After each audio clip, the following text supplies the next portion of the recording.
presenting today a slightly different perspective about how to reason to the future, which is focused on optimizing opportunities, or rather maximizing opportunities, making sure that you are what I would call near the middle of the stream, but where the future is going to be middle of the stream, so it's so much easier to work there. And to give you kind of a way of reasoning about the market. And I'm going to cover a whole bunch of concepts. So I'm going to be talking for about 60 minutes. You can ask questions all the way through, and then we can do further questions at the end.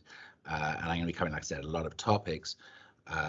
But the key thing is that I don't think you can kind of reason about the legal industry and where you should be heading in it without some understanding of how it works.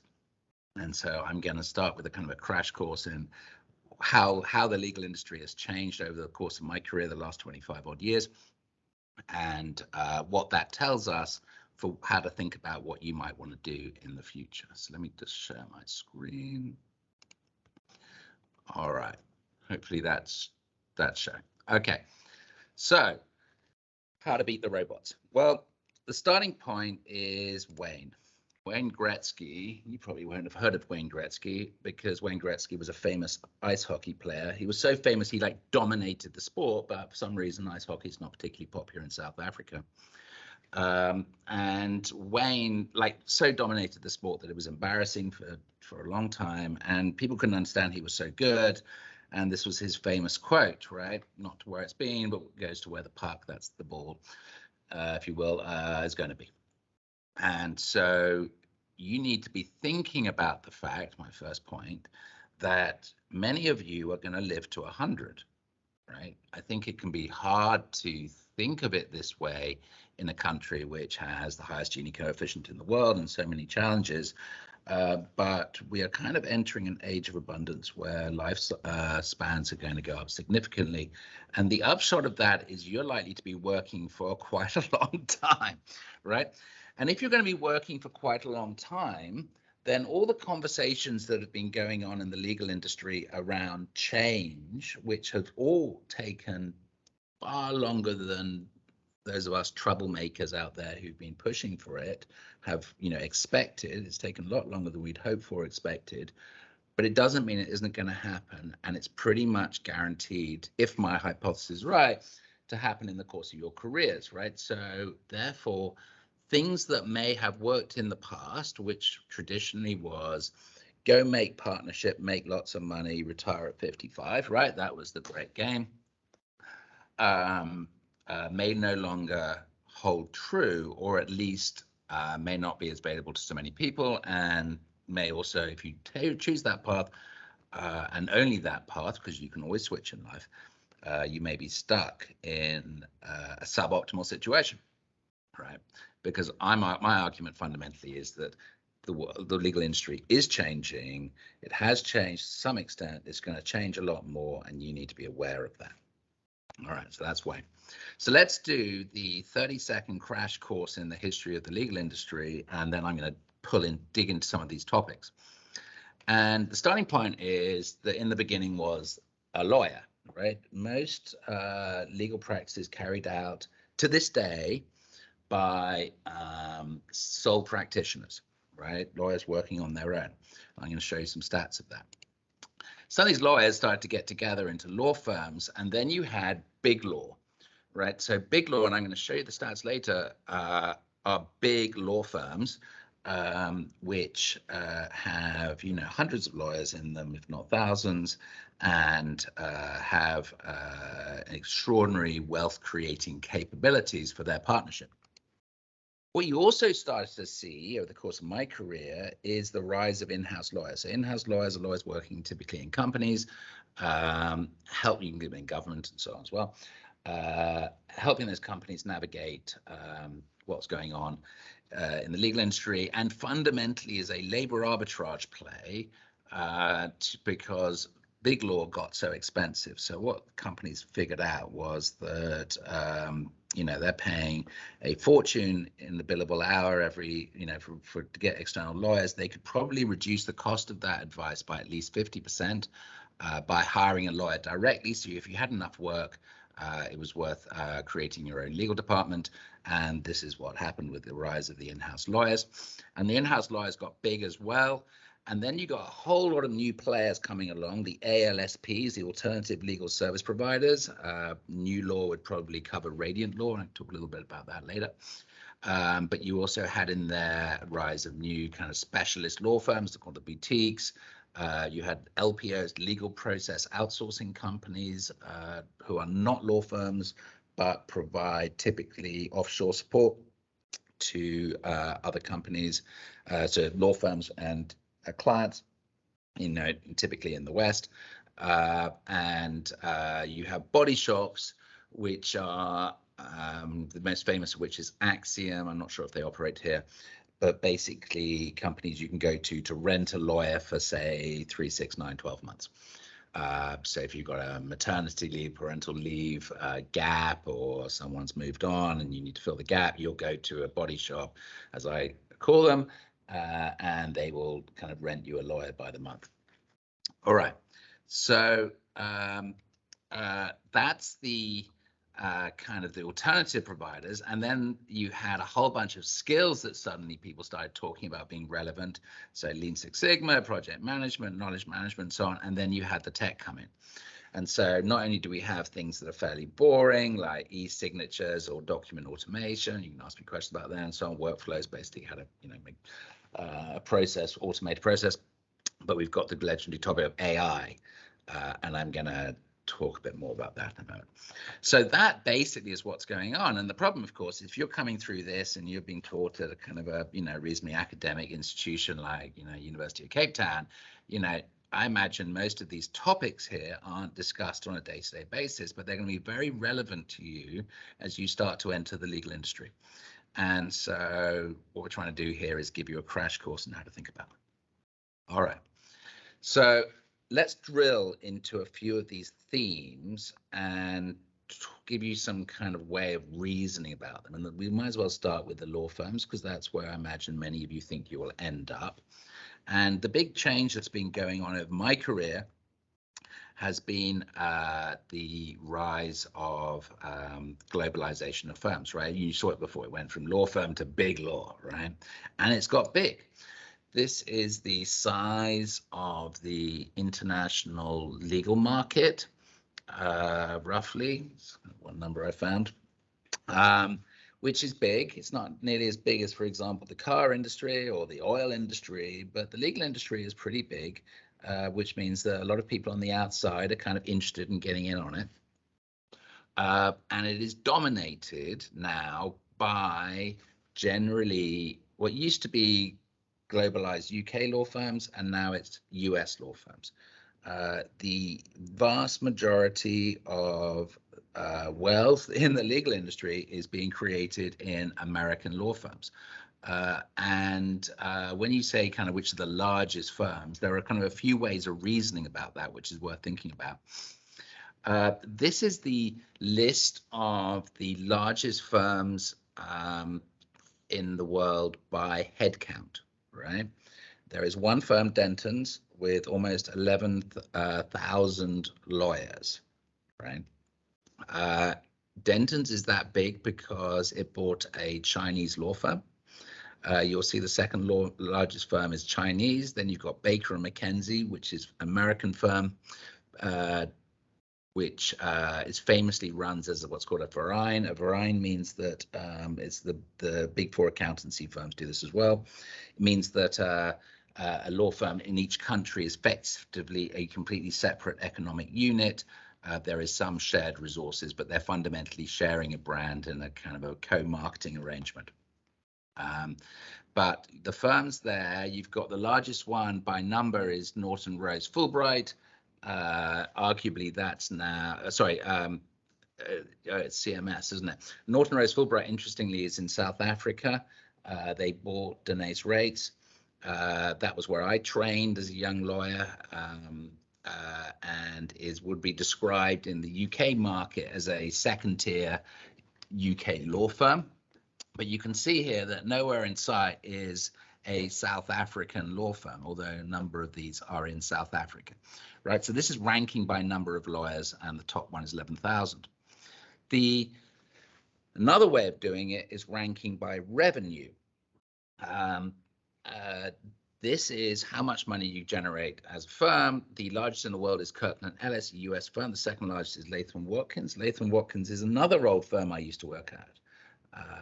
About 12 years ago, in 2009, I was a partner at Latham & Watkins, one of the most spectacularly economic engines in the legal industry, and a generator right now of, $3.5 million per partner, equity partner that would be. And I wrote, if any of you know the film Jerry Maguire, I wrote a memo to the executive committee suggesting that we did some innovation. They didn't seem terribly impressed by this, didn't fire me, but it was pretty clear that they had no interest in doing it. So I walked out and set up Radiant Law in 2011, began in 2011.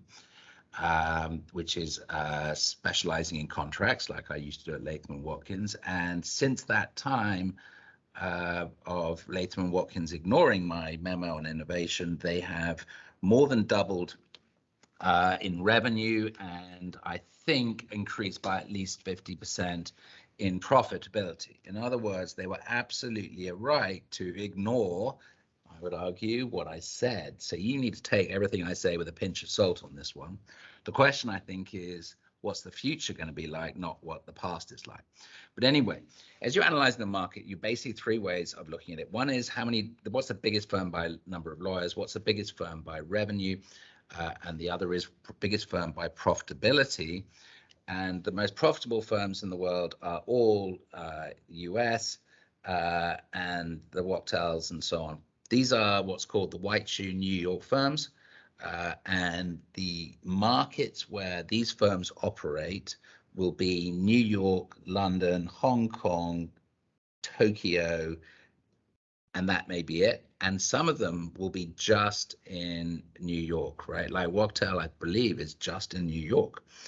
Slaughter and May below, which is the posh firm in the UK, is similarly around, I think it may have an office in Paris, but it's generally just in one country, right? So this tells us something. The South African legal market is too small for any of these kind of firms, right? Because it's just economically not interesting. You do have, though, a lot of UK firms coming through South Africa because of their interest in project finance and so on going into broader Africa, right? So that's why they've turned up here.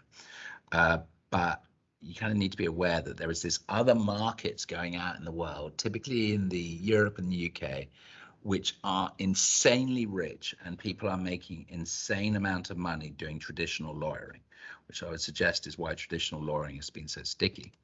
If you come back to the UK, South African market, there are only 17 firms that are bigger than 50 attorneys, right?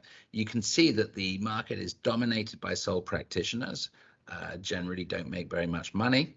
It can be a perfectly good life, but it is not a highly remunerative life. The big money is almost inevitably made in the big firms. And if you look at it, you will see that candidate attorneys at the bottom are generally women, right, or majority women. So this has been going on for a long time in the industry, that the majority of lawyers coming into the industry have been female, and the majority of partners continue to be men, which is a major problem in the industry. But I think I'm going to talk about in-house and where that comes in. But basically what's happening is the law firms, the large law firms, are creating an environment which are ideal for men and very suboptimal for people who want to have do childcare for their child, And so we see a dominance of men in the partnership. There isn't a breakdown in the Law Society. We have much less data in South Africa about what's going on, which is why I'm showing you a bunch of UK and US numbers as well, to kind of work by analogy. But I'm pretty sure this is true, that you've got the vast majority of partners are men. Certainly looking at their websites, it looks like that. But the women are now turning up in-house, and I'm going to come to that. But women, certainly in the Northern Hemisphere, are dominating the in-house industry. So here we have in South Africa, you've got the big five companies, law firms, and the biggest one is ENS, is only 600 plus lawyers, right? Compared to 11,000 at Denton's. I think there were about 3,000 at Latham, my old shop, right? Pretty small marketplace. If you look at the broader market here at the big law, you'll start to see some names up here. Allen & Overy is a Magic Circle firm from the UK. Clyde & Co is UK. Norton Rose was originally UK. The Fulbright is a US name. It merged with that. Herbert Smith is a UK firm. Baker McKenzie is a US firm. DLA, the DLA was a UK firm. The Piper was a North American firm, US firm, right? You have seen the penetration into this market of a bunch of UK and American law firms, not the top tier law firms, top in revenue production, but still pretty good, pretty rich firms. And they, like I said, turning up here because although the South African market is small and the rand is relatively weak, this is still considered a fascinating launch pad into Africa. Okay, so the law firms are doing brilliantly, right? Why did I leave Latham & Watkins, right? And obviously it was an act of pure stupidity on the economic level. I can assure you I've made a lot less money doing this, what I do now, than if I'd stuck around as a partner. But also, I would have exploded. And the reason I would have exploded is just how frustrating it is to work in a large law firm. I mean, putting aside the fact that the legal industry has a major issue with substance dependency and mental health issues, right, which is only now, I think, starting to be talked about properly. And I'm not sure in this country whether it even has started that conversation. But getting aside just the mental health issues of the legal industry, where a lot of people seem to get trapped in a lifestyle of making a lot of money, but justifying incredible hours to themselves by spending that money, thereby creating a dependency on that money and therefore creating a strong sense of being utterly trapped. But also these businesses who are making absolutely huge amounts of money, right? Incredible money, are, I think, not fit for business for the future. Now, that's a big statement, given how well they're doing. But fundamentally, I think that we are going to see an increased diversity of business models in the industry, and that many of these firms are going to really struggle. And the reason for that fundamentally comes down to a glass of water. So a glass of water, let's talk about a glass of water. And what I want to talk about is value, right? Because for an industry, by the way, is a collection of suppliers, a market is a collection of buyers. For an industry to continue to succeed, it must, A, add significant value to its clients, or B, trap the clients in a situation where they have to use you or someone like you, right? So if the clients have a pressing need, then if you are the only kind of show in town, then you can continue to operate as you operate. But if the market starts to change and alternatives come along, then you better be adding lots of value. And the fundamental problem, which comes back to this glass of water, that the law firms have, is that they think about value all wrong. So I want you to consider for a second how much a glass of water is worth, right? And the point I'm making is that you don't know how much a glass of water is worth because it is entirely about the context, right? In other words, if someone tries to sell you a glass of water in a kitchen, the glass has very low value. But if they try to sell it to you in the desert, the glass might have extraordinary high value, much higher than diamonds. My point I'm making here is that value is in the eye of the customer, or the client, as we call them in the legal industry, and that everything should be focused on what does the client need and how can we deliver that in an effective, delightful way, right? That value is in the eye of the customer. The value is created by meeting the needs of the customer, and the only thing that matters is the customer's value, is the customer's needs and whether they're being met, because that is how value is created. Value is subjective, right? Marx was wrong when he said if people work longer on creating an object, it's more valuable. It's not more valuable. It just depends on whether the customers need it. Now, the law firms are really bad at this because if you think about it, they have basically come about on this kind of weird concept of value of doing more work, right, creates more value, right? They charge by the hour and they are incentivized to do more work rather than focus on creating value for the clients, right? The kind of the value of lawyering, as a friend of mine described it, right? Lawyering is good, so if we do more lawyering, then we've done more good. Right? Well, that's not how the customers think about it, because the customers think about it is, I just want something done quickly. It's got to be good enough. I want to be able to understand it, right? And what happens is the law firm sends you huge memos at great cost, takes ages to be delivered, right? And doesn't answer the damn question. I go to law firms on a regular basis because I need lawyers, various help with various situations in my life, and I am generally appalled by how rubbish the service is created by law firms, right? Who are oblivious to this because they think that value is created by doing more work. It's a problem. Basically, law firms are a pyramid scheme. Right? You have a few partners at the top. You have a limited number of equity partners. You might have longer salaried partners who are doing great. They are making a lot of money. And then you have a whole bunch of miserable associates kind of getting burnt out below in the hope that they will make partner. But people making partner, it happens faster in South Africa than you do elsewhere. But generally, the pattern is that it's taking longer and longer to make partner, because law firms are protecting themselves, whereas basically their revenue has kind of been static for a long time, despite the world getting more and more complicated. And in order to keep partner profits up, they're just reducing or constraining the number of people who make it to partnership. So the law firm model is under great stress right now because it's kind of annoying the clients, and they price themselves out of the market by constantly putting up their hourly rates. To the point where clients are either building stuff internally or very begrudgingly using law firms and managing it much more tightly.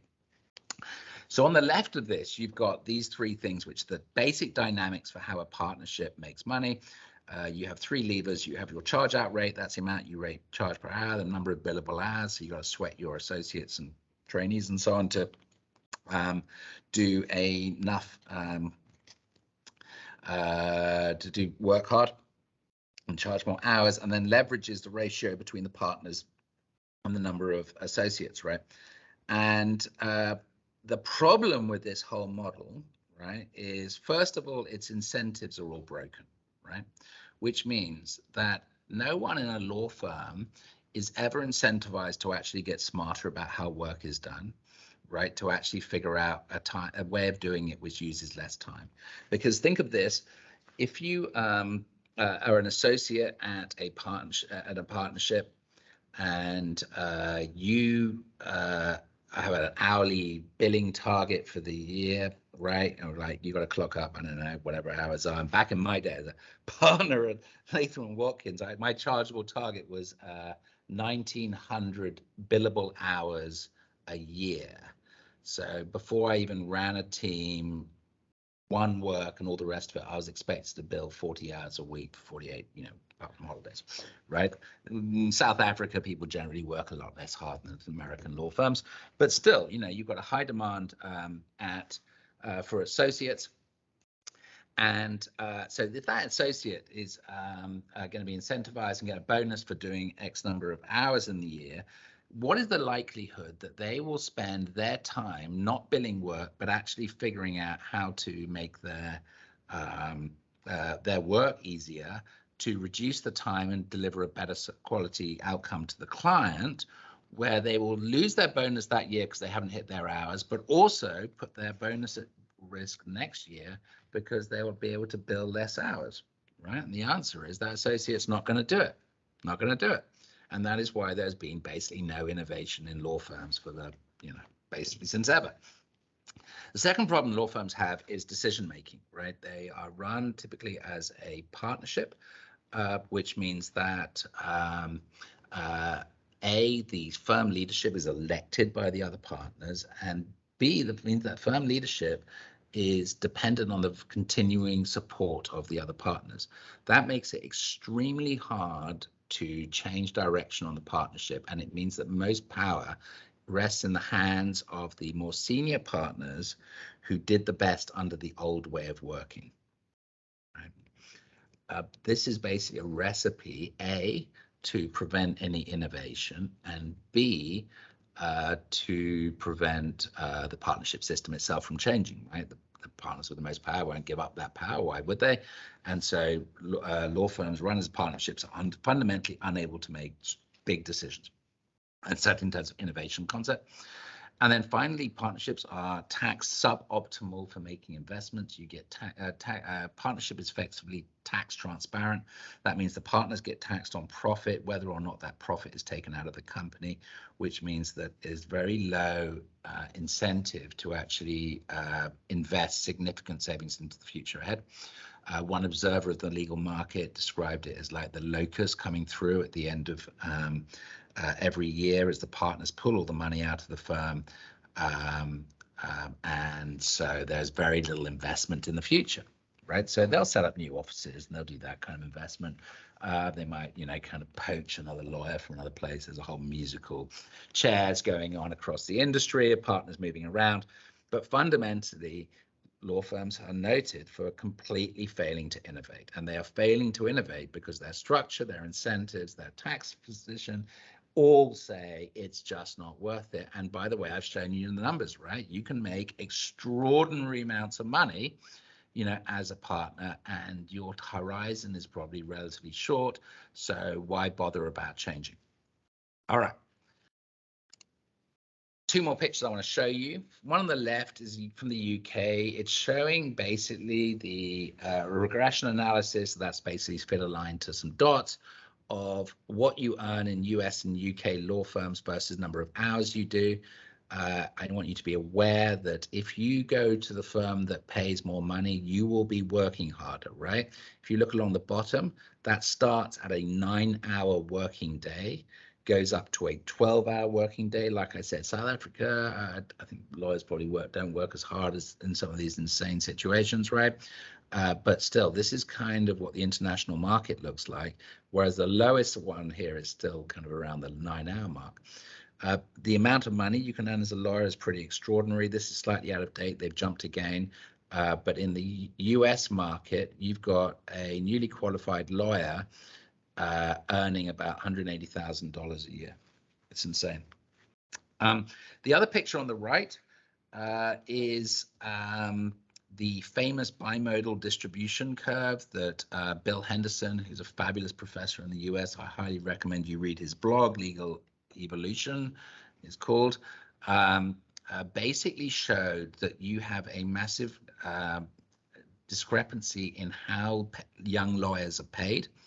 There is a small group at the top on the far right who are paid a lot of money and they work at the biggest firms. And I imagine you'll get the same pattern here in South Africa with the Big Five, that you either work at the Big Five and you'll get paid a lot of money, or you will be paid a lot less money in the rest of the legal market, that kind of 52% distribution over here, right? I suspect this pattern will hold true. I want you to think about these two charts together, along with what I said about mental health, right? You will work the hours. If you get paid the higher salary, you will work significantly longer hours in a machine that just fundamentally cares about leverage, but you will get paid pretty damn well. So something to think about. All right. Let's talk about in-house. So when I started off, in-house lawyers, you remember these are the lawyers who work in the companies or could be government, were generally looked down at, right? I think we were a bit snobbish about it, but it was basically if you couldn't hack the big law firms, then after about 3 years qualification was the traditional point, you would go off in-house, right? Now, I certainly have grown up with my opinions on this, and I think this is generally happening. It is noted that actually some of the most demanding, interesting, and stimulating work in the legal industry is happening within in-house teams. I think they get fundamentally more interesting problems they work on, and their need to kind of work closely with the business is actually super interesting. And I think is now considered a terrific career. It is also, as I noticed before, where at least in UK and US, basically most of our clients are women now. That although you know, partnerships are pretty dominantly men, women have done brilliantly in-house and have created an incredible space there, and that's maybe worth thinking about. I don't have the South African numbers for this, but these are the growth of the UK numbers in-house. You can see we've now got about a quarter of solicitors, that's the UK attorneys, about a quarter of them are in-house. And I'd say that 24%. Huh, maybe that's not 24%. Anyway, I think that maybe 24% of the market is in government. The point is the growth of the bars, right? We've now got 30,000. I think there are about 140,000 in solicitors in the UK, so it's actually is approaching a quarter. Anyway, it's going up. It's going up significantly. It's not that can go on forever. I think basically what's happening is companies realize, you know, as I mentioned before, that it's much cheaper if you've got a consistent amount of work. It's a lot cheaper to hire your own lawyer than to go to a law firm who are kind of constantly ratcheting up their rates every year. But it's there are challenges there. In terms of at some point, you know, your in-house team legal bill gets so big that it gets onto the radar of the chief financial officer and they start demanding cuts. So a lot of our clients kind of went through this process. So Radiant works for big UK international companies doing their day-to-day contracts with most of our team in South Africa, even though we're technically an English law firm. And I've got about 50 lawyers in South Africa. So that puts me close to that top category of law firms, even though we're not a South African law firm.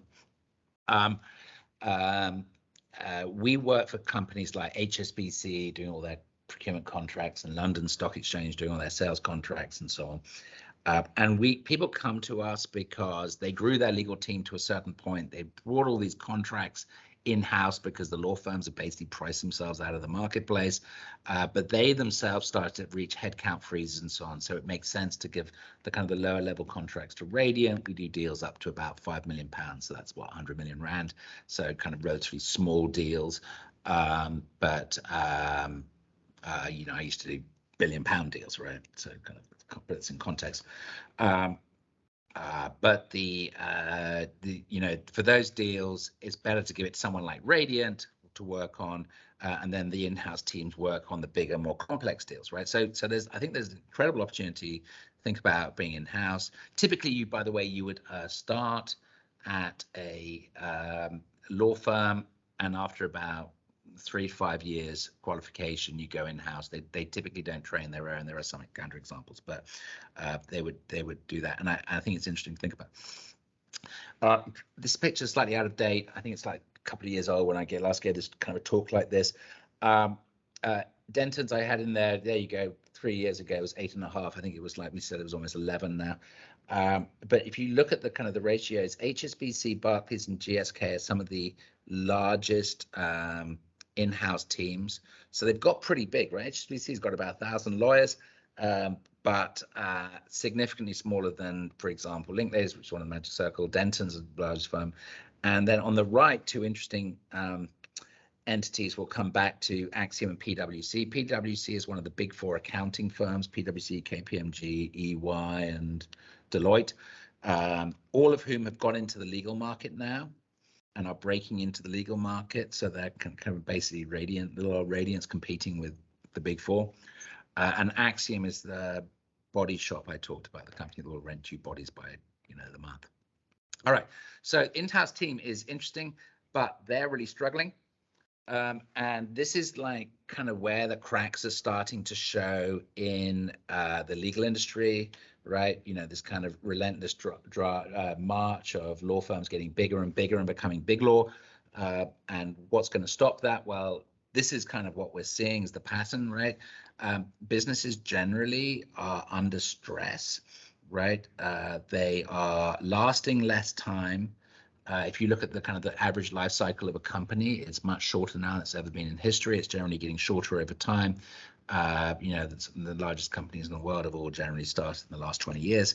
And the market, as in the consumer, is generally increasingly demanding, right? We can't accept, the kind of crummy performance of home affairs everywhere any longer. People are kind of used to the internet and instant access to what have you. And this is generally meaning that companies are sweating, feeling like they have to innovate more, are under greater pressure. Those businesses in turn are putting pressure on their in-house legal teams to say, you got to innovate, you got to get faster, you got to, got it better, it's costing too much for legal support. And so those in-house teams are putting huge pressure on the law firms. The reason why there isn't huge pressure on the law firms is that, remember I said that most in-house lawyers were hired out of law firms, right? They were basically trained in law firms, think like in-house, law firm lawyers, right? Have the same values, believe the same things, and have this kind of somewhat incestuous relationship with them. But there is still pressure, right? There's kind of difficult lunches going on across the world of the in-house team saying, listen to the partner, listen, I don't want to do this, but I've been told I got to shave 10% off our cost base. You got to do something with your bills, right? So this kind of pressure is building up. The law firms are not entirely sure what to make of this pressure. They are, this picture, which is extraordinary, shows that between 2014 and 2017, there was this kind of period when law firms thought the in-house teams were being really serious about innovation and saying they had to do things differently. And so they all started investing in things like knowledge management and, well, a lot of this is pretty boring stuff, right? But just like thinking about efficiency and so on. And then what happened is, extraordinarily, the higher values are all 2014. If you can see the lower values of 2017, they kind of realized that the clients weren't serious, right? The in-house teams weren't serious. So there is a question mark over whether law firms are really taking the in-house team seriously about this pressure that's flowing down.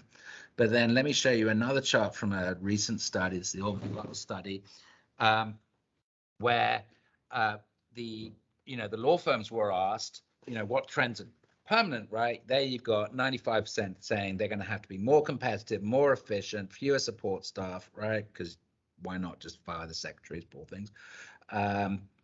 Technology is going to replace human resources, more commoditized legal work, yada, yada, right? In other words, competition from non-traditional service providers. That's Radiant.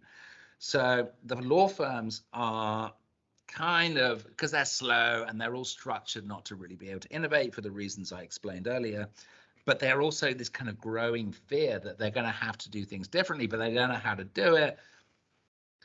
There's quite a lot of panic going on in the legal market right now. Now, I should remind you that I did say that I was completely wrong about Latham and Watkins, trying to persuade them to actually do something interesting, because they made a lot of money by not doing that. And most people in the legal industry would probably disagree with my analysis, right? Be aware of that. But behind those doors, the partners are starting to sweat, right? And here's this chart.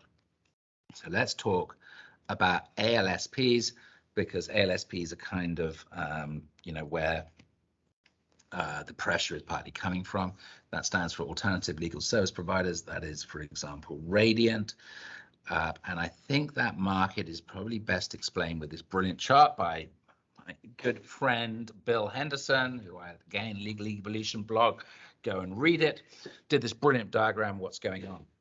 Along the bottom is kind of process outlined by Richard Susskind in his famous book about, he keeps writing the same book, but famous books about innovation in law, where service goes from, bespoke, we're going to treat it like everything is handmade, all the way through to commoditized, right? And Susskind argues, and I think this has been generally supported by history, that generally over time services go from, everything's kind of custom made and so on, through to, it's highly consistent, high quality, fast, reliable, cheap to produce, cheap to buy, commoditized services, right? It's very typical. And then you've got the y-axis is the range from the top global businesses down to national businesses, all the way down to supporting consumers and individuals, right? So this is basically a map of the legal industry. And what Bill pointed out was that you've got on the left, right, the kind of big law, regional law firms and so on, right? The market I showed you of the kind of the UK, South African one, where, 10 out of the 12,000 firms are solos and so on. You're kind of here in the national business. This is kind of a US-centric view.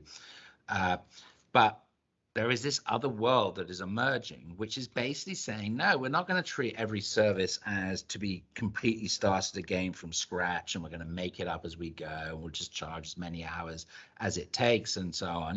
We're actually going to give you a fixed fee, for example, for this. So at Radiant, we have no timesheet, and we only charge on a fixed fee basis, because we want to be incentivized to get smarter and more efficient, right, rather than passing the risk on the clients.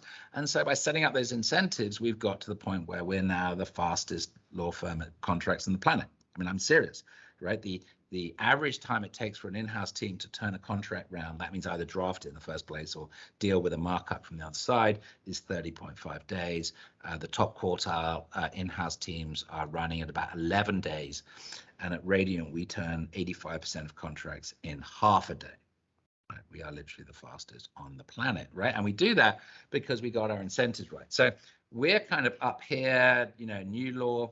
There's all this technology that's emerging and tech-enabled services. We've got in-house teams increasingly building interesting skill sets into their team, so that you have more kind of an operations side and a technology side, and careers opening up there, right? There's this whole space here where new firms are appearing, which are providing more systematized, more productized services.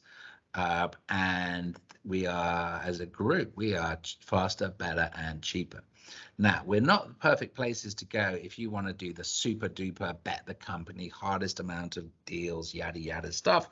Those are going to be still done by those top Wachtell-like law firms, and they always will be, and the clients don't care what they pay for those.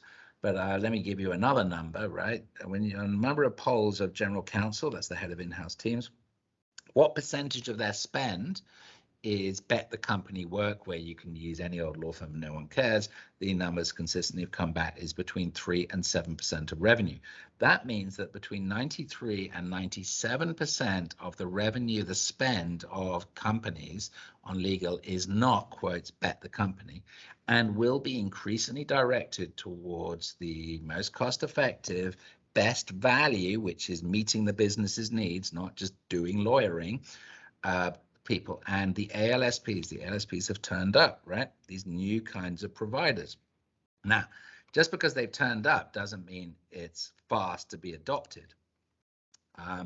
This is called the innovation diffusion curve. There's a whole story to this, but basically what it says is that over time, that's the yellow curve, and innovation gets adopted. Think electrification, telephones, cars, solar, whatever, right? Over time, everyone gets there. But at some point, you know, the first people to move are the innovators, then you have the early adopters, and eventually the laggards eventually move. And there was kind of a whole bunch of analysis of the markets that were done. There's a brilliant book on this that was basically around agricultural adoption in the Midwest of an innovation in farming. True that.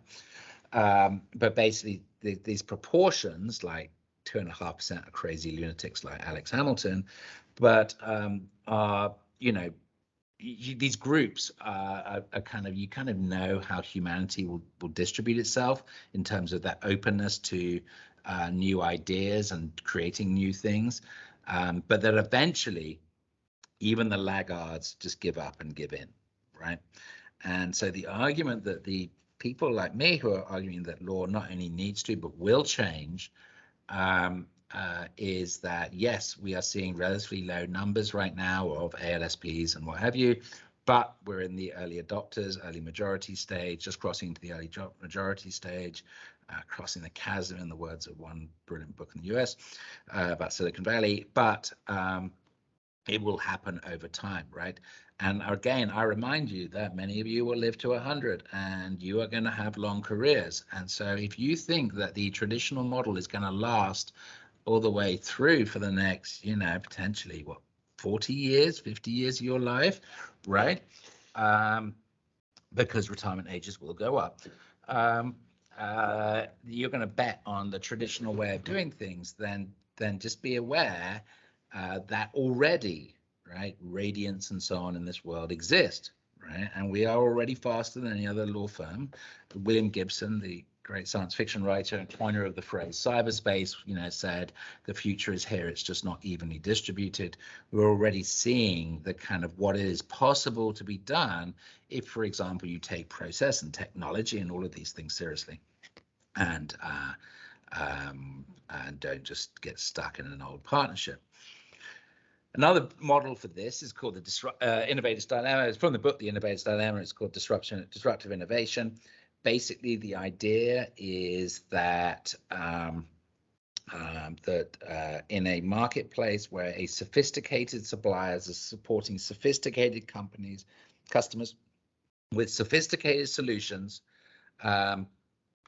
that seem to do the job just well, there is a pattern where a cheaper, less good technology turns up that is generally ignored by the industry because it's looked down as not sophisticated enough for the most sophisticated customers, but starts to win more and more of the bottom end of the market, right?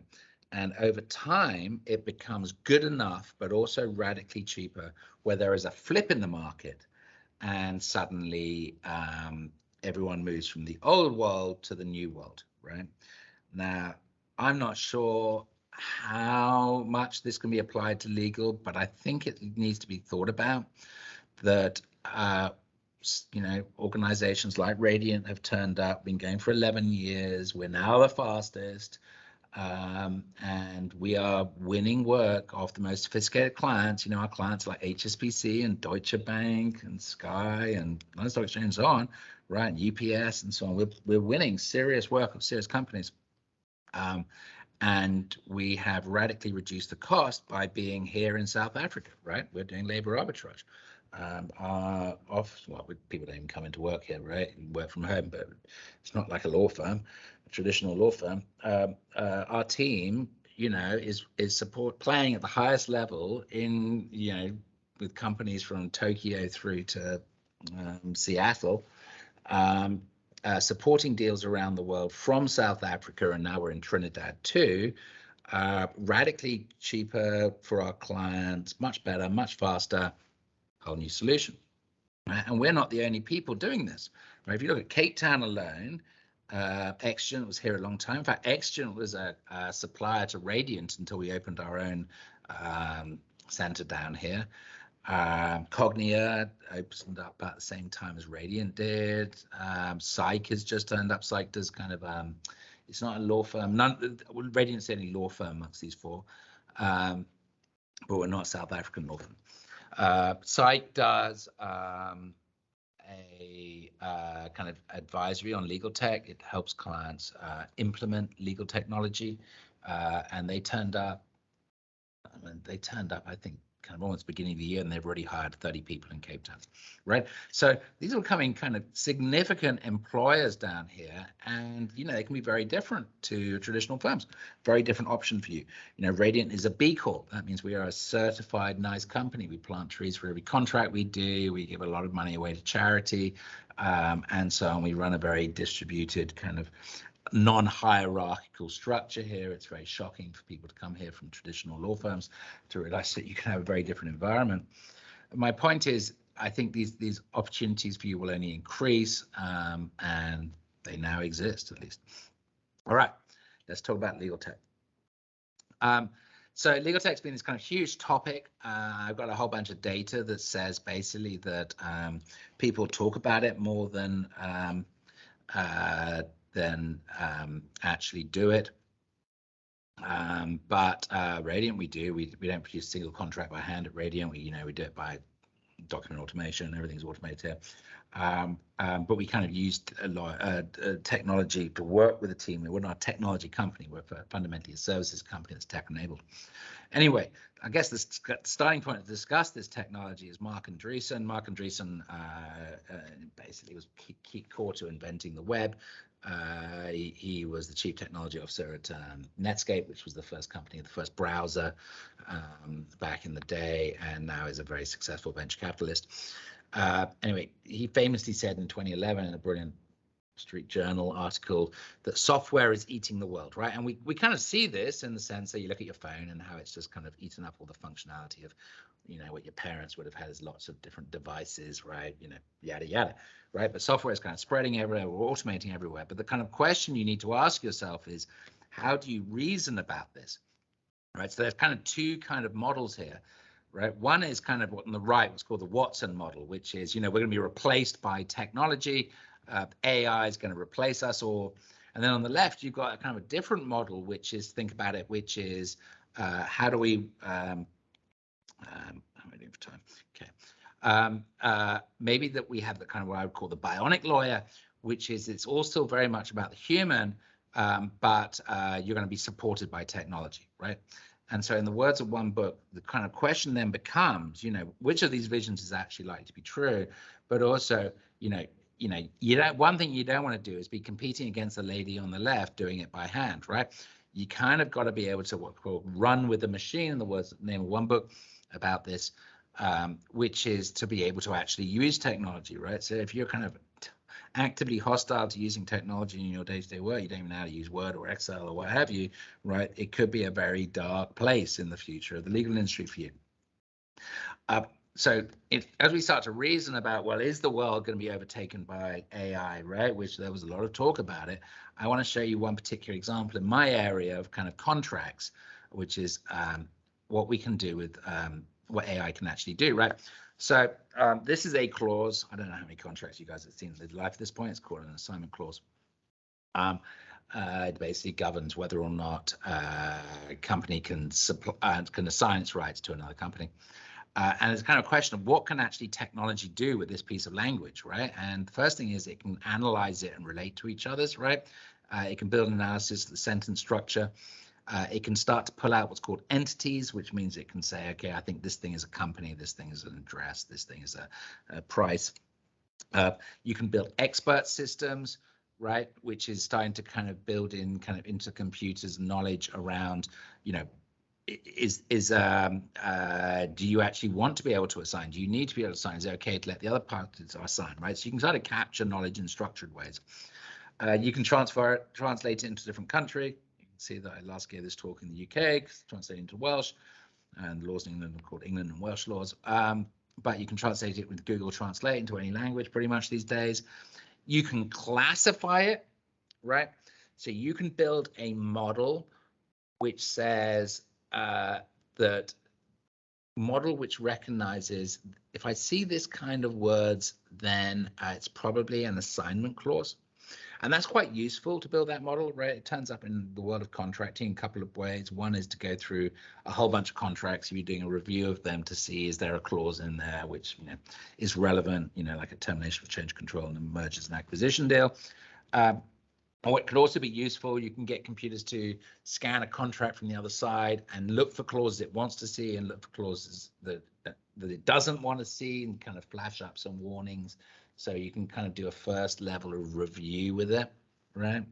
But what technology cannot do, and is not even close to doing, and not enough people seem to realize this, is actually reason about the clause, right? It cannot understand this clause. And by that I mean it cannot answer arbitrary questions about this clause. It simply can't. It cannot basically turn this language into a mental conception about, you know, parties and affiliates and, you know, all of the things and how they work with those concepts relate, right? And then to start to be able to reason about this clause and does it allow assignment in this situation or that situation, right? It's actually quite a complex clause, this.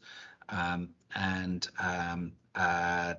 so this is the point you need to take away, which is AI is really dumb, right? And more particularly computers are really dumb, and they're very fast, but humans are brilliant and slow, right? Computers are consistent, humans are inconsistent, but we are nowhere close, right? And I don't think it's going to happen in your lifetime. We are nowhere close to what's called general artificial intelligence, right?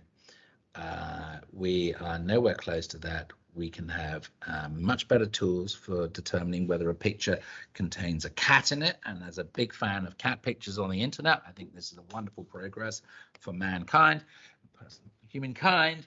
But general AI, a computer machine, is just not even close. If you want to know more about this, go and read the brilliant author Gary Marcus. All right, one more observation on the way through here.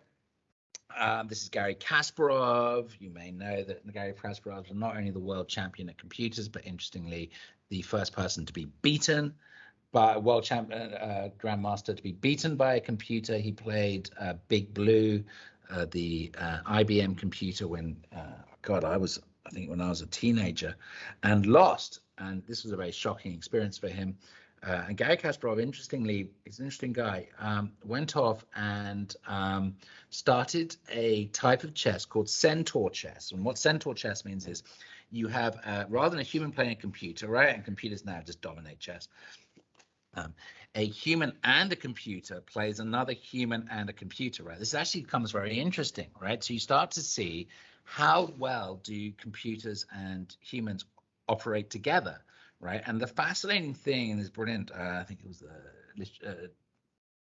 a brilliant article he wrote back in like 2011, 2014 rather, was his analysis of centaur chess and the championships he organized basically was that process, in other words, the way the human operates with the computer, right? Do they, you know, how do they interact with each other, is more important than either the strength of the human player or the strength of the computer player, right? It is like the way in which you run with the machine, right? The way in which you work with these tools is the most important thing, right? It is more important than whether you're a great lawyer or not, or whether the tool is the greatest tool in the block or not, right? And I think this is so important as you start to think about what skills you need to build for your future. I'm quickly going to turn to access to justice. Access to justice is generally a disaster area. It is a disaster area in South Africa. It's a disaster area in the UK and most places. I think Scandinavia, lawyers keep telling me it's okay, but you need to be real rich to kind of operate at Scandinavian levels.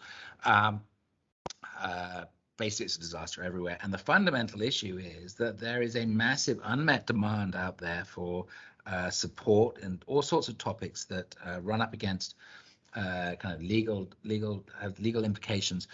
And people just can't afford lawyers. And not only can they not afford lawyers, but, you know, pro bono and giving time out to the public and so on, or even hiring another thousands of lawyers will not solve this problem, right? It's just not economically viable to meet all of these needs of these individuals just by more lawyering, right? And I started to raise questions over the value of lawyering per se.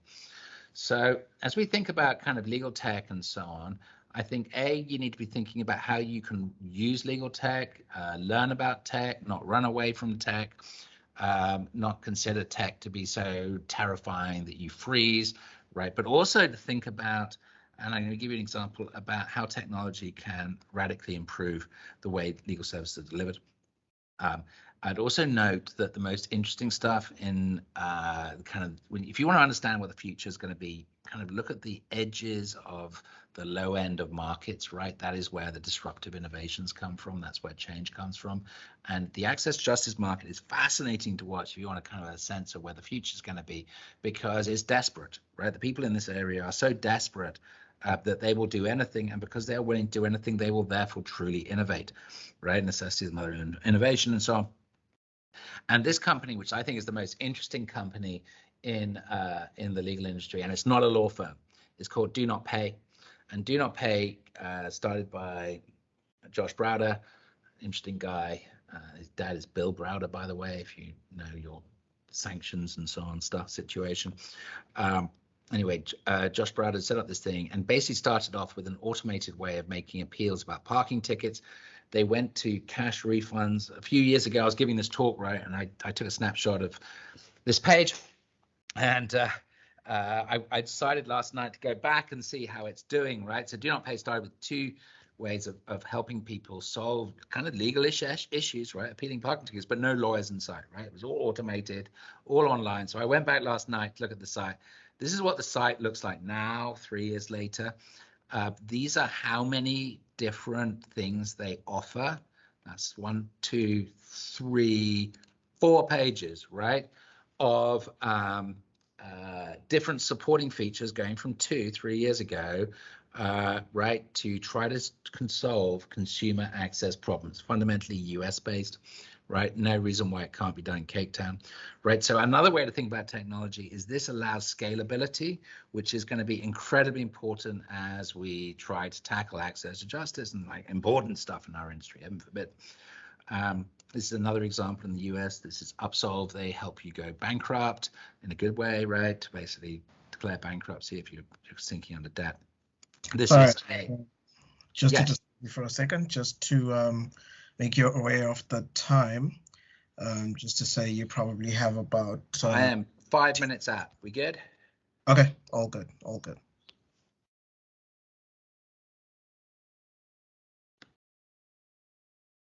I lost.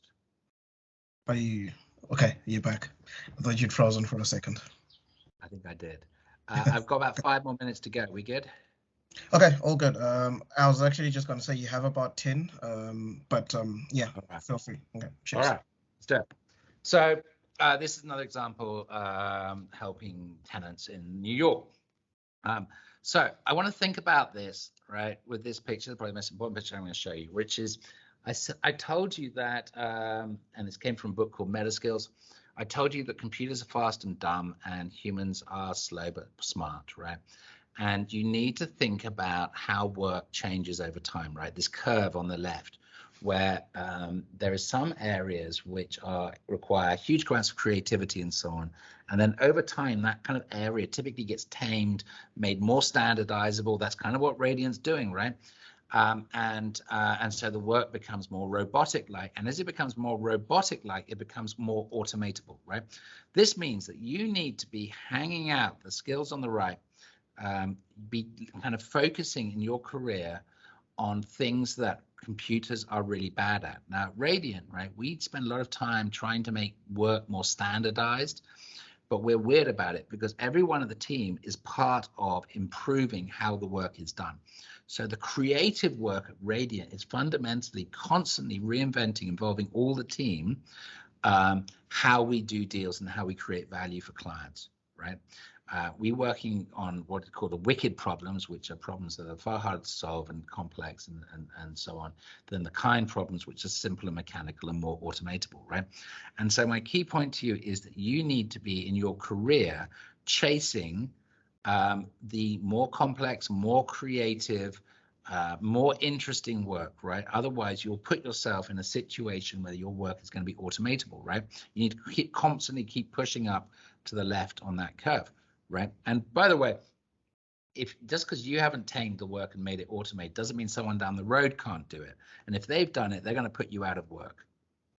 Right? So the stuff that should be automatable must be automatable to continue to compete. But then on top of that, we can do all sorts of other things.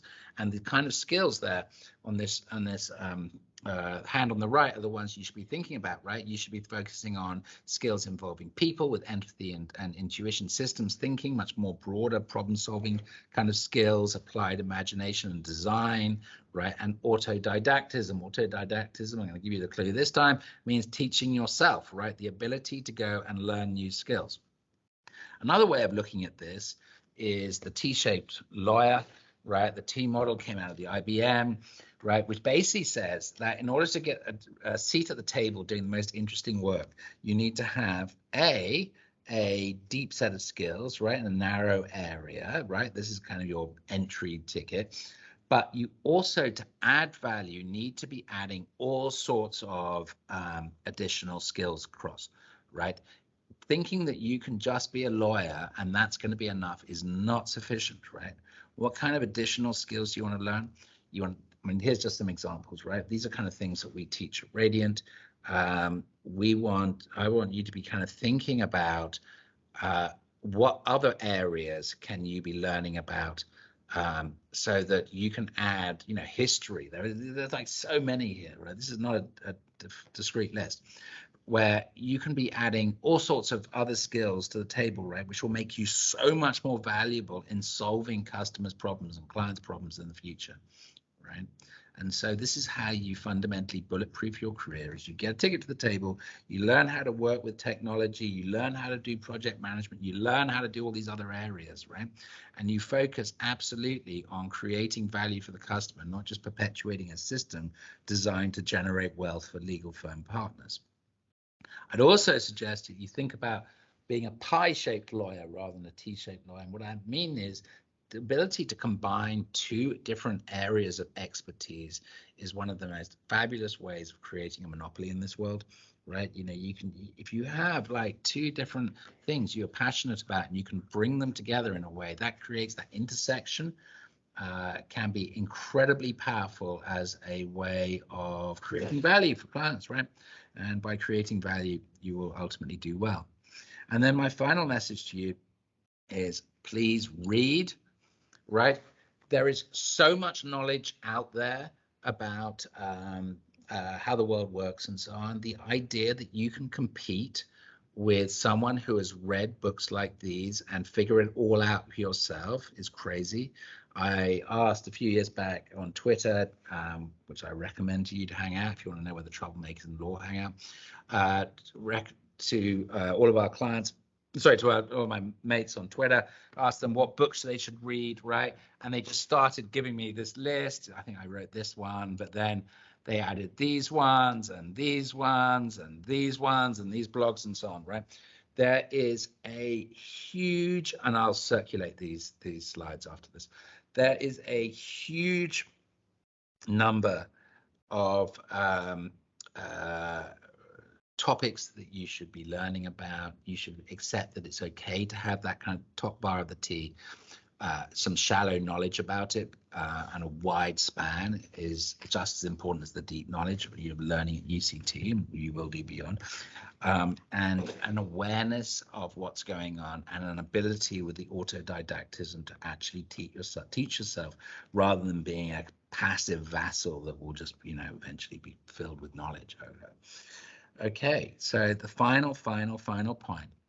Someone once said to me, God, the young lawyers are so conservative. There's nothing more conservative than a young lawyer. They come into a law firm, they within a matter of weeks decide that the way things are done are how they always have been, always will be, and how they should be done, right? There is this kind of inherent conservatism in the cohort that goes into law.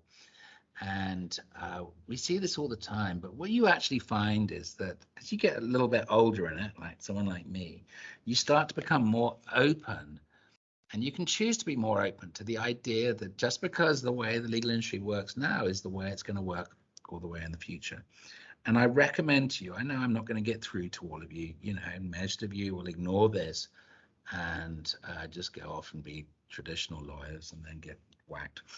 And so you'll be fine, But a few of you, I hope, will think about some of the stuff I've said, recognize that they're going to have a long career ahead of you, that things will change, that nothing stays the same, and that perhaps the most useful approach to adopt right now is from this kind of Japanese Zen concept of the beginner's mind, where there are many possibilities, and that you take advantage of that to keep an open mind and think about how the world might be in the future. Okay, that's the end of this talk. Any questions? Thank you so much, Alex. That was very, very interesting. We have a few questions in the chat. I'm just going to take them from the top down. So the first question we got was from Comborero, and he says, how does one get to join Radiant Law from a SADC country right after law school? Just for context, Comborero happens to be a Zimbabwean national. And so I guess the question really is, I think the South African legal space really does not cater for people who are non-South Africans to actually practice law within the country. And so I guess the question is, does Radiant Law do it differently? And maybe is that the case for... Yeah, so there are a few things. First of all, we don't hire out of law school. We hire after you've done your articles. And there's a cynical reason for this that I tell everyone, which is, frankly, until you've gone and seen how horrific it is in a law firm, you'll never realize how nice it is at Radiant. So we're like, all right, we're going to take you afterwards. Come to us with little broken wings, and we'll nurse you back to health. That's Generation Z for you. We take everyone off the roll who works at Radiant. So we hire lawyers, but they come off the roll because we do not practice South African law. We will teach you English law, New York law, and you'll be doing contracts around the world. We don't kind of do South African stuff. We couldn't care less whether you come from Zimbabwe or South Africa. We have people who originate from Zimbabwe working here, and that's cool as far as we're concerned. Okay, thanks for that. The second question would be, how would you suggest students prepare themselves for the changing market? What are some of the things they can do early on to make themselves more employable? Yeah, okay, so we talked about autodidactism. I would be reading all the time, right? Choose your poison. If you have to listen to blogs instead, listen to podcasts and so on, fine. But I would actually get into the habit of picking up and reading books all the time. There is just so much stuff there. We'll share this list, but start reading that, right? Broaden your mind, learn some skills. I would get into the habit of picking up new technology and teaching yourself how to use it, right? That is a skill in its own right, to just play and learn and so on. And that will be incredibly valuable in the future. And I mean, there are just so many courses online now. I was saying at the beginning of this, we just said to everyone at Radiant, you can go and do any course that has any vague connection online to Radiant, and we'll pay for it, right? And once you complete it, because people don't complete courses, go and complete courses. And there is so much. Go learn how to do project management. Go learn about design, right? Go learn about programming. Go learn about these other skills, right? It is that range of stuff that will be valuable. And I would also be reading about the market, things like I talked about the Legal Evolution blog, Adam Smith Esquire. There are a lot of blogs out there, some listed on and I'll circulate. I would be going and learning, and I would also be engaging with people on Twitter. LinkedIn's a bit of a cesspit, to be honest. The interesting stuff's happening on Twitter. LinkedIn's so silly. And there are people who, if you are engaged and interested, will welcome you, and you'll have create all sorts of connections. Okay, thanks for that. Next question is from Kyle. And he says, do you think our broader legal scheme and judicial processes feed into the big law way of doing things? And with newer technologies and way of doing things, there always tends to be a lack of trust. And how has Radiant navigated this? Yeah, I mean, the entire legal industry, right, has been stitched up and created for the benefit of the legal industry, right? The way the courts operate, the way our laws operate are basically, we have created complexity in order to be able to charge clients huge amounts of money to help them navigate that complexity, often by creating more complexity on the way, right? Generally, contracts are a disaster zone, for example, in our area, right? So it's a stitch up, it's total stitch up. But the bottom line is clients are pissed off, right? I mean, I kind of joking when I say I set up Radiant Law because I was embarrassed at cocktail parties of describing myself as a lawyer, right? I was kind of joking, but it's embarrassing, to be kind of generally perceived as kind of causer of pain and, expensive and all the rest of it, especially when it's not necessary, right? I mean, I don't want to throw out the baby with the bathwater. I think that lawyers add so much value in life. I think you're learning incredible ways of thinking and skills, and there's so much to be done and so many people to be helped, right? And so I actually like lawyers. You may not get that impression from the things I say, right?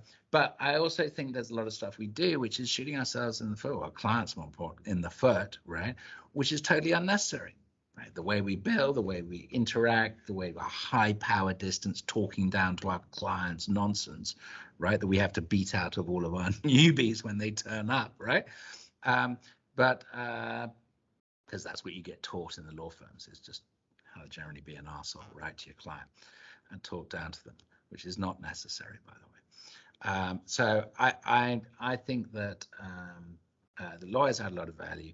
That the way we operate is very detrimental to how we could operate, but we have navigated this, and it is totally navigatable basically by focusing on meeting people's needs. Okay. Another question says, I'm a law student in South Africa. How do we get in touch with you to learn more about ALSPs? The general sentiment is that the big five, Bowmans and the likes, overwork and don't pay the worth. How do we disrupt the trend in order for associates or junior associates to gain more? Yeah, I mean, it's hard. I get that, right? At the beginning. I mean, the good news is, at least some of us have turned up and are doing this now, because that wasn't around when I started. I think one of the things to think about fundamentally is that we're going through a huge shift right now where people are far more comfortable getting remote services, right? And that is going to be a massive advantage to a country like South Africa, where it will become an export nation. I mean, we've created like 50 jobs here in South Africa, selling into the UK and so on. I think this is going to grow massively. So I would, if you want to learn about the market, like I said, go read those blogs. I'm going to circulate, go talk to people on Twitter. And I think that even if you may not be possible to start your own company, which I don't think everyone should consider starting a company, right now you can go and work for all sorts of companies that are turning up in South Africa, aimed at that bigger market and thinking about how to do things differently. Okay. Troy says, it would appear from my very limited knowledge of legal tech that it appears to be found predominantly in the contract law space than in other areas of law. If that is the case, is that due to the commercial nature of contract law, or does it just happen to be that contract lawyers have been more willing to utilize legal technology's innovative potential? Yeah, it's a great question. So like, there are basically three things that the big law firms do, right? They do contracts, transactional work, financing, project finance, yada yada. This is all banking is actually all transactional work. Advisory, this is the kind of law, and litigation, right? You get tech in all three. The biggest reason why I think a lot of the legal tech looks like it's around contracts is because that's a massive market for big companies, selling into those companies, because they just, entry into so many contracts, and it's such a broken process. They try to manage it, so it's just been seen as that. You do get technology in the advisory area, but that's probably the area there's the least amount of technology. But basically, look into things like expert systems, kind of old school stuff that actually works. And then in litigation, the biggest area is e-discovery, which is how to deal with gazillion emails and figure out which is the smoking gun. And kind of AI is being used there, same kind of concept. Find me emails that like this email, right? Remember, like find me a clause that looks like this clause, kind of technology. So actually, the most successful legal tech is e-discovery and in the litigation space. My favorite piece of legal tech is called DocAssemble. It is an open source product, came out of the US. This crazy guy called Jonathan Pyle just went and wrote it, which is more powerful than pretty much any other system in the marketplace, and is designed to, it came out of Access to Justice. It was designed to ask a series of questions and very powerfully, you make it do anything really. Ask a series of questions and then give some advice and create some documents, right? And it's being used all over the world to start to tackle the access to justice problem. We use it at Radiant as a contracts tool, right? We generate all our contracts in it. But for me, it's my favorite piece of legal tech, and it very much is in the access to justice world, even though we happen to use it for contracts. So I understand why you get that impression, Troy. But actually, it's a kind of a much broader area. And the other thing to note is that legal tech is perhaps a bit of a dodgy topic, a dodgy name, because really most of it's just tech. And there's like we use all sorts of tools like Slack and Airtable and Google Sheets and Tableau and Ruby on Rails and blah blah blah. We just do a lot of tech. I have a lot of developers around the world, building stuff. And the team's all, given these toys, and none of them really are legal tech. They're just like cool technology that makes life better. Right. I've just been made aware that from the previous question, you kind of skipped over one part that somebody really needed. Is how do we get in touch with you to learn more about ALSPs? Alex Hamilton Rad on Twitter, or alex.hamilton@radiantlaw.com. I'll be delighted to have a chat. Okay. Here's a question from Tobias. How supportive is regulation of the legal market in South Africa? With some of the more disruptive technologies we heard about. For example, they do not pay the robot lawyer. Yeah. So South Africa's pretty cool, actually. My starting point is that regulators are neither part of the problem nor part of the answer. Regulators don't like hearing that, and the people complaining about the regulators don't like hearing it either. But fundamentally, regulators' jobs are to stop people from nicking clients' money and so on, and generally upholding the standard. And the good news is in South Africa has a relatively narrow definition of, I'm not quite sure the term is here, but in the UK we call reserved legal powers. Reserved legal services, which in other words, things that can only be done by the legal industry and are regulated, right? It's actually a very narrow set of things here. It's probably starting a court case and creating a will or something, right? I'm not sure what the exact list is here. Anyway, the point is it's narrow. Given that, right, most things are actually not regulated, and therefore regulation doesn't actually matter that much, but regulation is not going to save the thing. Someone's going to have to come along and actually figure out a service to the end punter to help them actually solve their problems. This is different in the US, which has the most kind of egregious regulations, or at least the large markets egregious regulations. It's actually massively over-regulated in the US. Basically, lawyers as a guild have kind of stitched up the marketplace completely. And there are a whole lot of things that Radiant is, could be a alternative business structure, which means we give shares to all our team, including non-lawyers. I hate that term, but we have our chairman of our firm is from the fashion retail business and nothing to do with law, right? So in the director of the company, so we're a company, right, not a partnership. So I'm not sure we could do all of that here, but we could still pretty much get to the same end result within the South African thing. But in the US, we couldn't do a lot of that stuff, which is why we're setting up in Trinidad and going to provide services over the border rather than within America itself, and Jamaica as well. So I think South Africa is probably okay, but it's not the regulator's problem ultimately. I mean, I'm sure they've technically got the duty to increase the ability of legal services, but they ain't going to be able to do anything in practice. It's the people on this call who have the opportunity here to actually start to fix this problem. And you will be able to do it in this environment, this regulatory environment. Okay. Karen says, thank you so much. That was very interesting to see what looks like a design thinking approach being implemented in your firm. And as an older LLB student heading for the bar, she's interested to know where solicitors and counselors fit in as potential role players in the future of law and tech. Yeah, I mean, I am skeptical that the best way of doing it is to have the lawyers do the lawyering bit and the technologists do the technology bit and the process engineers do the process engineering and the designers do the designing. You know, I have this heretical view that we all should learn a whole bunch of other skills, and that they won't make us a technology expert or a design expert. That if we're actually going to improve the way things are done, then we need to work in a team that isn't just put a bunch of experts together, right? But actually a whole bunch of people starting to understand each other's areas, having much more meaningful and thoughtful conversations, and also just doing more, right? Without such gatekeeping around, unless you're an expert, you can't do anything, right? So I think the starting point is that solicitors and counselors should be learning additional skills, engaging in broader conversations, and thinking more broadly about how they can tackle the problems that they're trying to solve, right? Rather than just, oh, I'm going to do lawyering.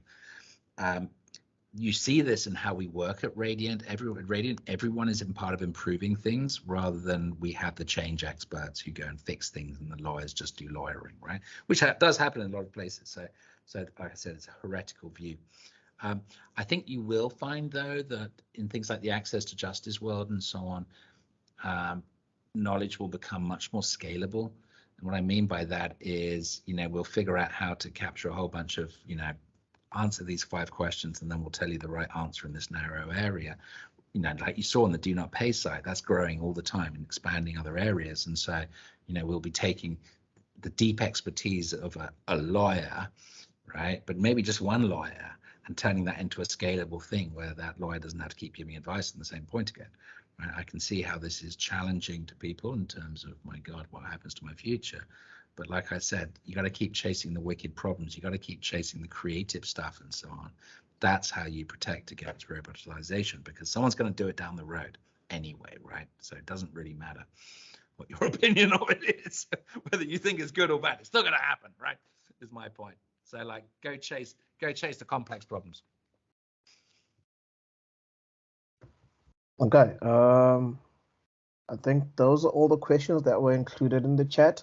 I have one question myself. Well, 2 actually. So the first one really is, it's been discussed, I'm sure, on multiple platforms, but I just want to get your take on it. Do you actually think at some point AI will be able to replace a lawyer? So basically, in order for AI to replace a lawyer, AI replaces everyone, right? Because it's kind of like, if you have a general ability to reason and to do creative work and all the rest of it, you basically, we all get to retire, right? Everyone gets to retire at that point, right? But we're nowhere close to that. And it's not like we just keep going on this journey. We have no idea how to get there, and we know that the current technologies will not get us there, right? So this is science fiction, right? And I like science fiction, and I read a lot of science fiction, and I'm sure it will happen one day. And when it does, right, it's not lawyers. It's like the entire world is basically going to be like, all right, well, we're all retiring now, so, and hopefully, it's done in a good way, so we all get to, do just paint and creativity and write poetry or whatever it is, right, that we're meant to be doing in those worlds. Personally, I love work and I love the problem solving and all the rest of it, so I'm not terribly excited about a future of permanent retirement. Don't imagine I'll ever retire. So the starting point is AI ain't going to happen in the foreseeable future, so do not worry about it, right? But so many different areas will get peeled off by technology, right? Because most of the stuff we do is waste, right? In that sense of, we're doing activities that are not the most efficient way of doing it and are not necessarily creating value for clients, right? So there's a whole different other way of reasoning about it, which is how can we create more value in a more efficient way to focus on the more joyful, creative, and complex work and stop spending our lives working till midnight, clicking buttons pointlessly, right? That's not my idea of fun either, right? So I think there is an optimism in here around if you chase the interesting stuff and the thoughtful and the creative stuff and you learn all these different skills, you will have a much more fun working career, right? You will be working on much more interesting and satisfying problems than just training yourself to work like a robot. Okay. And well, the second question really is kind of a personal thing. I'm kind of not happy with the situation of having to go back into the office after having worked from home for about 2 years now, and I was really starting to enjoy working from home. So really the question is more to do with access to justice. What did you say? Oh wow, I forgot my boss is on here. Oh my god. Well, I tell you, I'm in the office right now. We're in Constantia Emporium, which is a bit weird place to be the fastest person in the world. That's the office, right? I think there are 2 people over there in the office. We're never going to mandate people come back into the office, right? Reading is firmly on the right side of history, and much as I love seeing them, we're going to keep the office because, like, Ian, he's runs South Africa and deliveries like my mate. We just come in and giggle all day, right? That's basically my job these days. But yeah, we're not going to make people come in. So I mean, if the people are making you come in, they sound desperately unenlightened to me. But, I mean, So yeah, the real question really was to do with access to justice, right? Yeah. So we kind of saw that the courts and a bunch of law firms as well are able to actually provide these services to a wider audience. I mean, it's no longer confined to just location. And my question then is really, because we're now kind of reverting back to the old way of doing things, do you think that's actually a good move? Or especially for like you said, like initially you said that a lot of the law firms, that the biggest ones in the world really are based in the United States, and there's not really much of Africa anywhere else but within Africa. And if we're going to talk about maybe say scalability and actually growing these law firms beyond just the African jurisdiction, is this a good move in your opinion? Or I mean, do you feel like I mean, look, the world changed. I mean, I've just bought a place in Cape Town because I came down for 3 weeks in 2020 to see the team and got stuck, and kind of been living down here. It's been very nice. But the reason I bought a place here is because the world has fundamentally changed. You can play at the highest level in the global markets and all the rest of it from literally anywhere on the planet, right? And that is that was not the case a couple of years ago, right? I had to be in London because the clients expected to see me. So, I was kind of based there and come down here to see the team, right? Now I can play in the highest leagues, right, from here or from anywhere. I spent 6 weeks in Zanzibar last year. Why not, right? But, with a bit of Wi-Fi, you're good to go. You play. That is extraordinary, right? That is a fundamental change. I don't think that's ever going to change back. I think also we saw a massive upgrade in use of technology, right, during the pandemic because, suddenly everyone discovered you could just meet in Zoom or Teams or whatever, and so on, and it works just fine. And so, we've had a big shift that might have taken 20 years or 10 years otherwise to have got there from before. So I don't want us to unwind any of this stuff. I think this is fabulous. The flexibility this gives us, the ability to involve more people, the ability to distribute, value widely, right? I used to get on, when I was working in a big American law firm, I'd spend my life on a plane, and it's fun to see these countries, but doing deals. Now you just do it remotely, right? So that means that is actually a wonderful opportunity for South Africans to play, right? Not think in terms of the South African market, but think in terms of the global market. I think it's going to be amazing. So yeah, but let's not unwind it. And for access to justice, like I said, we have to find scalable solutions. We cannot solve this problem with more lawyering of just lawyers. It doesn't mean that there aren't really important cases where, it needs kind of brilliant attention. But a lot of the stuff has to be scalable. It has to be, otherwise it's just not going to happen. And that means online, these kind of systems, remote support, all sorts of stuff that's necessary to start to create a world we want to live in. Okay. Um, yeah, I think that's about it. No more questions in the chat. So thanks very much, Alex, for the chat. I think we're also Thank you right so on. much for having me. Such a pleasure. Yeah. Just also to remind everybody that iNtaka Center will soon be, well, we are planning on launching a Coding for Lawyers short course. Do it. That's important. Of course, so for the guys who are asking about how you can better prepare yourself for the changing legal landscape, this might be one of the things you want to look at. Not sure when exactly we'll be launching that, hopefully this year. So just keep an eye out for our announcements.